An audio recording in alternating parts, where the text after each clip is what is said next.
अगर आप चाहते हैं डिस्को स्टूडियो शक्तिमान राजा का पहला वीडियो सबसे पहले आप तक पहुंचे, तो प्लीज हमारे चैनल को सब्सक्राइब करें और साथ में बेल आइकन को दबाना ना भूलें। प्रेम से बोली बाबा महेंद्र नाथ की जय।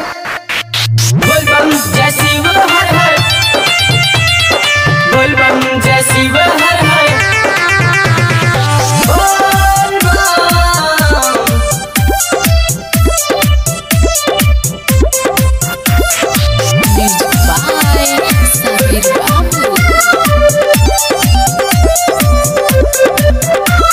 भोरही से देखा तानी सब के हूँ जाता, हो खाता देर नहीं तोहरा बुझाता।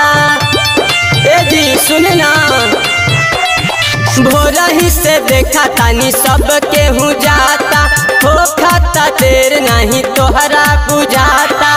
नहीं बोलोरो बस ट्रैक्टर पिया,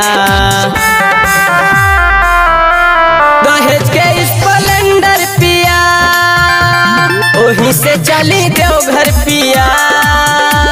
पापा के स्प्लेंडर पिया, वहीं से चली देवघर पिया। बोल बम जय शिव जय शिव, बोल बम जय शिव जय शिव।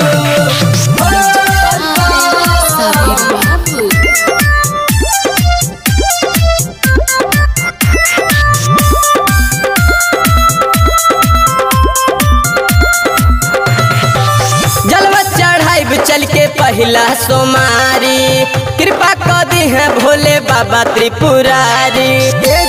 बुझत है नहीं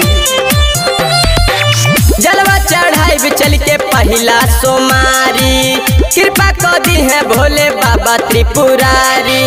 लड़का होई एक नंबर पिया, दहेज के स्प्लेंडर पिया, वहीं से चली देवघर पिया। पापा के स्प्लेंडर पिया, वहीं से चली देवघर पिया। बोल बम जय शिव हर हर, बोल बम जय शिव हर हर।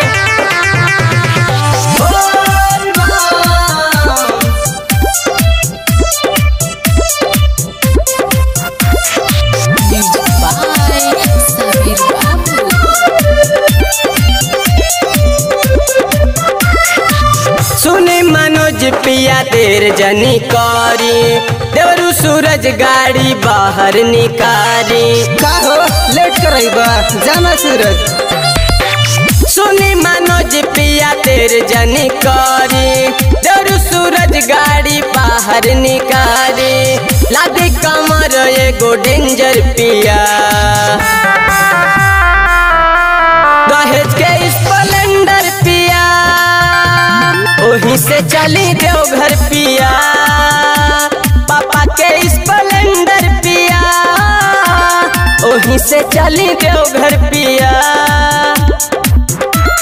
भोरही से देखा तानी सब के हूँ जाता, हो खाता देर नहीं तोहरा बुझाता।